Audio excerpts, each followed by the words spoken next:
My name's Tyler, and I'm in one heck of a mess right now. My wife Jayda and I have been together since we were just a couple of kids ourselves. Got hitched last year, and now we've got ourselves a beautiful baby girl, Mia. She's the apple of our eyes. Now my best bud, Stephanie, she used to live down the block from us.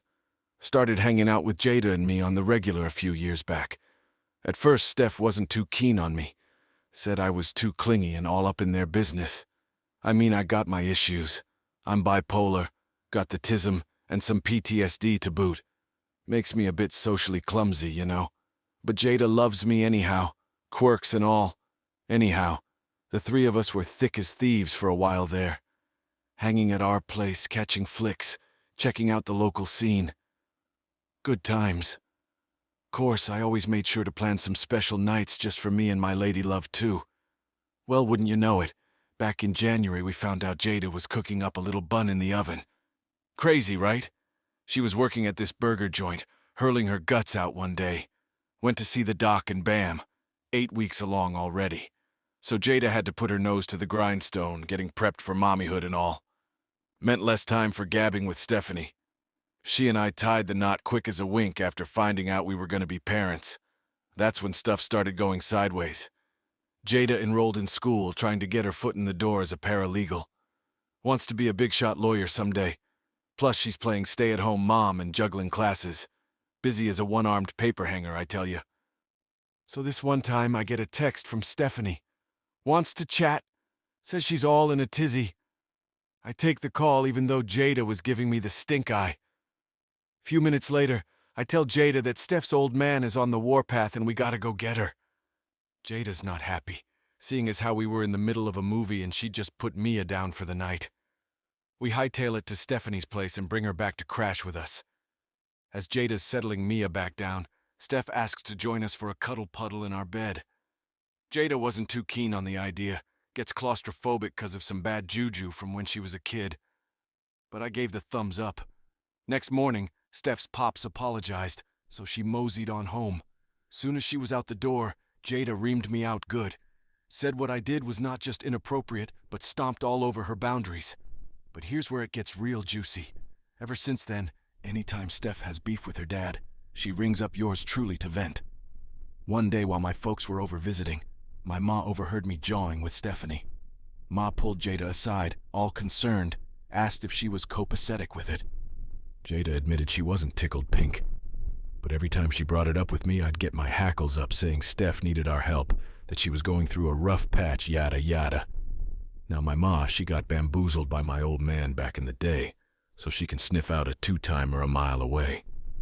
And apparently I was singing the same tune as my no-good dad. Ma wanted to give me a good talking to, so Mom marches into the living room and starts giving me what for. We get into it pretty fierce, I'm ashamed to say. But finally I see the light. I apologize to Jayda. Tell her straight up I didn't realize I was hurting her and messing up our marriage. I try to argue that it's different when Steph cuddles with us versus some random fella. But then my stepdad Mark chimes in, saying it's the same dang thing. If Jayda's not comfortable with it, then that's that. Quit making excuses. And I respect Mark a whole heap, seeing as how he's been more of a father to me than my own deadbeat dad ever was. So I swallow my pride and give Jayda a real sincere apology. Promise to do better. She plants one on me and I figure that's the end of it. Boy, was I wrong. Lately, Stephanie's been ringing me up 3, 4, 8 times a day. Says she's bored and ain't got nobody else to talk to. Jayda's fit to be tied. Calls me out for always answering when Steph calls. Says she's feeling like a third wheel in her own dang marriage. I try to brush it off. Tell her Steph's just lonely and she's making a mountain out of a molehill. That night, Jayda bunks down in the living room. I'm starting to get a funny feeling that Steph's trying to hog all my time. She's yapping my ear off for over an hour each call, belly aching about her life. Almost like she thinks she's my girlfriend or something. It just ain't right. I'm in a real pickle here, folks. This whole situation is putting a real strain on my marriage. I'm at my wit's end trying to figure out where to go from here. Thanks for all the advice, y'all. I'm gonna sit down with Jayda and hash this out, with Ma there to back me up. Jayda's gonna read all your comments real careful-like. Hopefully we can get this sorted out in a couple days. Had that sit down with Jayda. Ma and Mark couldn't make it, I promised to lay it all out on the table. Called up Stephanie and she said we could powwow on Friday when she's not swamped with schoolwork. Says there's something she needs to get off her chest. Guess we'll see what shakes out. Woke up to a text from Steph this morning. Says she wants to have a heart-to-heart with Jayda tonight. Just the two of them. Her schedule opened up. Maybe we can finally clear the air. I'm gonna need a minute here, y'all. Jayda and we're getting a divorce. My heart's in pieces. I'll post an update when I can wrap my head around it all. Thanks for being so understanding. Y'all are spot on. I've been letting Stephanie walk all over my boundaries and disrespecting my wife. That ain't no way to run a marriage. And Jayda's right to be feeling jealous. I've been putting Steph's needs ahead of hers, ahead of the woman I promised to love and cherish till death do us part. Being autistic ain't no excuse for me not doing right by my family. I might miss some social cues now and then, but I dang well know the difference between right and wrong. Letting myself get carried away with feelings for another woman when I'm supposed to be committed to my wife. That's about as wrong as it gets. I can hardly believe it, y'all. James and Stephanie. They've been carrying on behind my back this whole time. We've been together since we were just kids, and this is how he repays me. I thought I knew him. Thought he was being so sweet and caring. But it was all a lie. I'm absolutely gutted. Don't even know if I can bring myself to update y'all anymore. If I do, it'll be after the divorce is final. For now, I need to step back and try to make sense of my life falling apart. One thing's for sure. There ain't no way me and James can co-parent in a healthy way after this betrayal. I'm going for primary custody with supervised visits. And you best believe I'm gonna make dang sure Stephanie never lays eyes on my baby girl again. I'll have the judge put it in writing if I have to.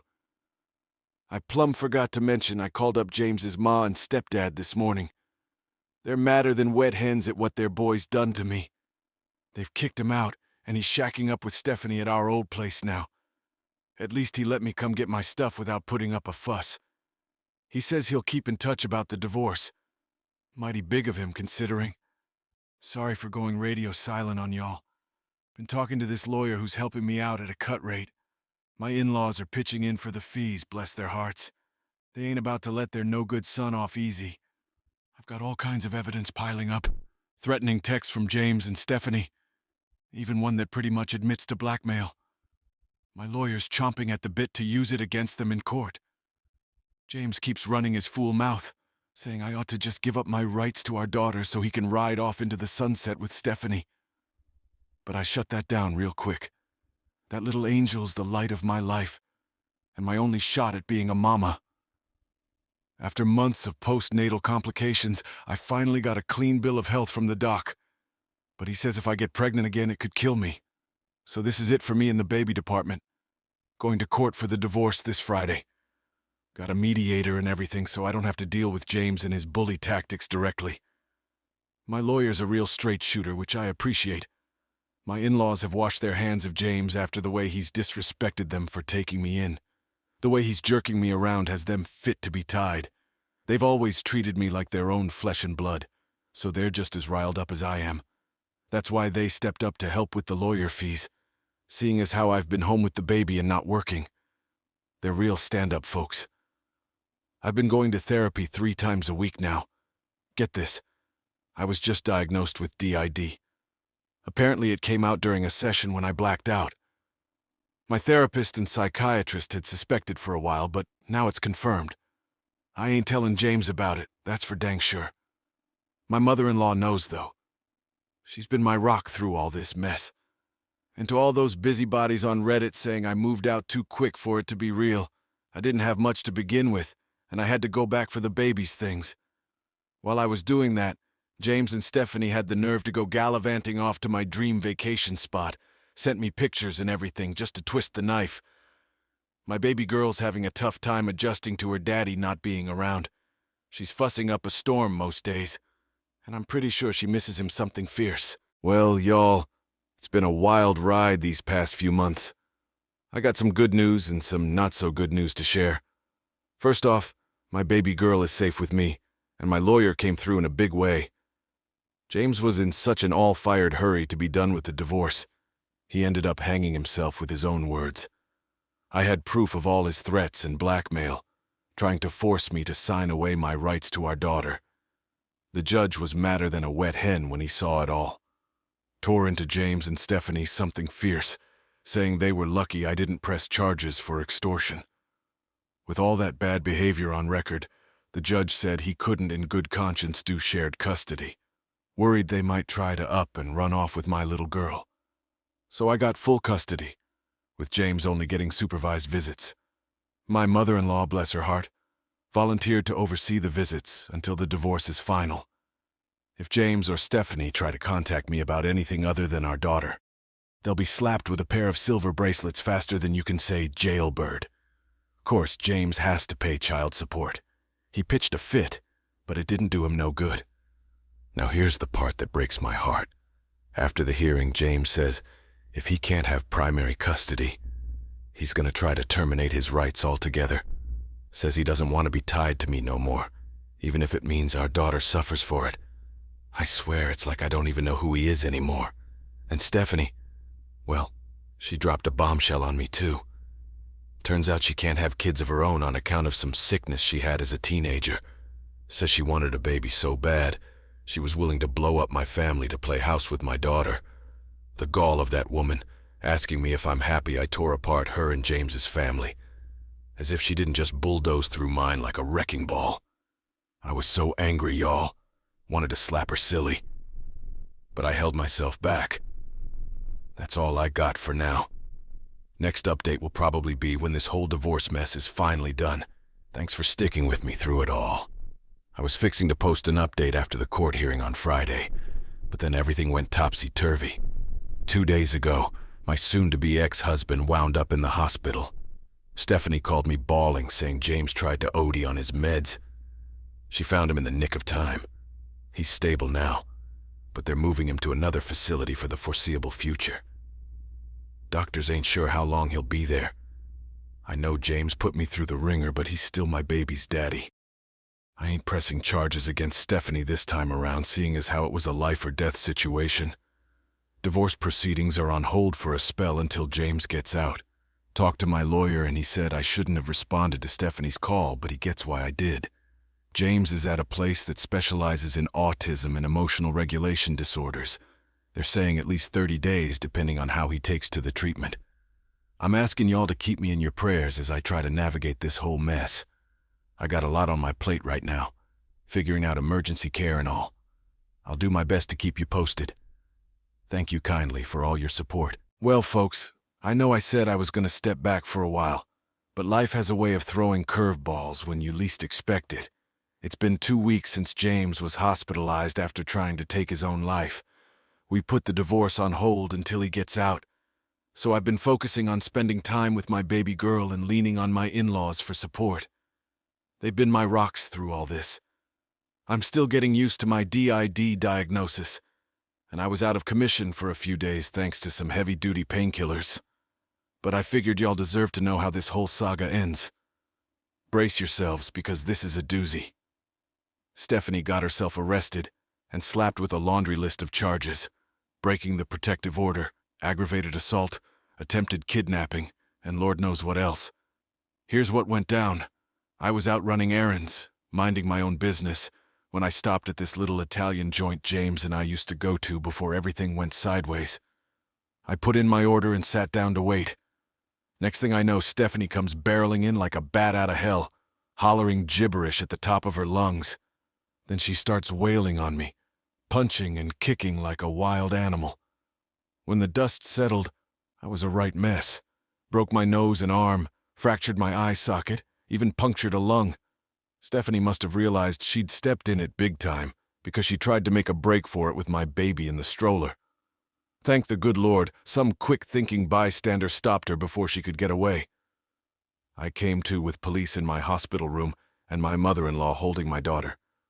Turns out the cops are pressing charges whether I like it or not, given how bad my injuries were. Not that I'd let Stephanie off the hook anyhow. She's cooling her heels in the county jail as we speak, waiting on her day in court. I just got sprung from the hospital yesterday, and I'm still processing everything that's happened. But I got some more news to share. First off, James is doing better. He's been taking to his treatment, and they're saying he'll be out next Monday. My mother-in-law's been keeping me posted. Seems a bunch of y'all were right on the money. Stephanie took advantage of James's manic episode and him needing a med adjustment. She sweet-talked him into sleeping with her. Well, joke's on her because James dumped her sorry behind and begged his mama to tell me he wants another chance at being my husband. Guess that's why Stephanie went off the deep end and jumped me in broad daylight. Let me be crystal clear. I ain't giving James a do-over. He shattered my trust 6 ways from Sunday, not just by stepping out on me, but by going off his meds and making threats against me and our little girl. The divorce is still on. That being said, I might be open to counseling to talk about custody arrangements. Maybe give James a little more supervised visitation. He's still our daughter's daddy after all. In other news, I landed a job. Found out I got the position the day before I left the hospital. Ain't that a kick in the pants? I haven't had a chance to read all y'all's messages yet, but the ones I have seen, I surely do appreciate. Your kind words mean more than you know, so that's where things stand. Stephanie's locked up tighter than a drum, James is getting his head on straight, and I'm fixing to start my new career. I'll do my best to keep y'all in the loop. Wish me luck and keep those prayers coming. Lord knows I'm gonna need 'em. Just wanted to touch base one more time before I sign off for a spell. I read through some of y'all's comments and I see a few folks getting bent out of shape about me considering more supervised visits for James. I hear where you're coming from, but here's the thing. My lawyer says once James gets out, as long as he's stable and going to mandatory therapy, he can petition the court to review the custody arrangement anyhow. Way I see it, it's easier to play ball now than duke it out down the line. I'm plumb tuckered out from all this drama, and I'd rather agree to longer visits than risk James getting even a sliver of unsupervised time with our daughter. This way, I know my in-laws will step in if he starts acting squirrely. Plus, my lawyer thinks it'll reflect better on me during the divorce if I'm agreeable. Gotta think big picture here. Anyhow, the good news is, Stephanie's behind bars and not likely to see daylight anytime soon. Even her family's clout can't help her worm out of this mess. James just got sprung from the hospital a few days ago. He's back at his place, alone and miserable as a dog who lost his bone. His mama told me he's fixing to sign away his rights altogether once I remarry, if that's what I want. Word is, he's hankering to reconcile, but he knows that ship has sailed. He wants to go back to the way things were before this whole Stephanie fiasco blew up in his face. He ain't fighting me on custody no more. Says he's happy with the visitation he's got. Even agreed to pay child support and alimony to move this divorce along. Guess he's finally wised up to all the damage he's done. See, my own mama stepped out on my daddy when I was just a babe. Tore our family to shreds before I was even old enough to remember. She up and left me when I was only a year old, right after the divorce went through. I can't abide cheaters, not after living through that. They leave nothing but ruined lives in their wake. James knows this. He knew cheating was the one thing I could never forgive. And he did it anyway. Come Friday, I'm sitting down with my lawyer to hash out the terms of the divorce and get the custody agreement in writing. James's folks are helping me get set up in my own place, which is a kindness I surely wasn't expecting. I want to thank each and every one of you for sticking with me through this whole ordeal. Y'all have been a bigger comfort than you know. This is where I leave you for now. Barring any unforeseen catastrophes, I won't be back until the divorce is finalized. The lawyer says it'll take at least 3 months. So this is goodbye for a little while. You'll be in my thoughts and prayers, and I hope you'll keep me in yours. Take care now, and God bless.